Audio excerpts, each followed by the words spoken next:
Hey tubers, today we're going to talk right quick about check engine code P0741, torque converter clutch circuit stuck off, or something of that nature. I want you guys to keep in mind that today's video is for informational purposes only, to give you a little bit of knowledge and direction as to what's possibly going on. Then in the end, you can make your decision about whether you want to see a big transmission shop, your local transmission shop, or Bob, your neighbor, the transmission guy. Okay? 8 times out of 10, guys, when I've had that particular code, I have found that it was a bad torque converter.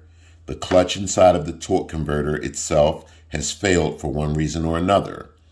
Your vehicle's computer is trying to talk to the clutch inside of the torque converter, and it's not responding, and that's what generated that check engine code of P0741 on your dashboard. Okay?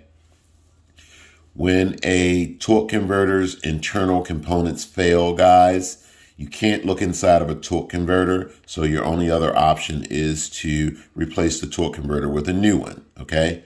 I want you guys to also keep in mind that there could be other issues going on within your transmission that generated check engine code P0741. But the most common cause of that code, guys, is simply a bad torque converter and a clutch within it that has failed, okay? Just so you know that. I want you guys to also keep in mind that you can go to rockauto.com, your local auto parts store, or check any place online for the price of a new torque converter. You're going to find that it's not as expensive as most mechanics, and especially the big transmission shops, would have you believe it costs for a new torque converter. So do your own research, get your own knowledge, and you'll save a lot of money in the end, okay? I want you guys to also keep in mind that if you go to the bigger transmission shops, their diagnostic fees are going to start somewhere around $300 plus, and they're going to point out the worst case scenario to you. They're going to tell you that you possibly have bad wiring, leaky seals, bad wave plates. They're going to tell you a whole bunch of other stuff that could possibly be wrong with your transmission. But what if that's really not the problem? Do you really want to spend a lot of money replacing stuff that you really don't need to replace and that's not really bad at the moment? Okay, but those are choices that you'll have to make eventually. So just be mindful of what to expect when you go to the larger transmission shops. What I recommend that you do, guys, is find a local transmission shop or guy that's trustworthy, knowledgeable, that's been around for a minute. Tell them you have this particular code and let them take a shot at it and see what they come up with. Okay, I would start there first, okay? Because again, most of the time it's just a bad torque converter that generated that code, okay? Keep in mind also that bigger transmission shops, they don't make any real money off of just installing torque converters.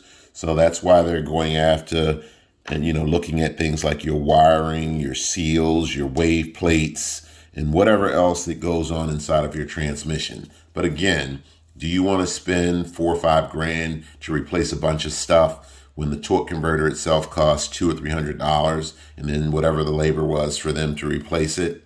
That's a choice you'll have to make in the end. Again, my advice to you is to start with a local transmission shop or guy that you trust.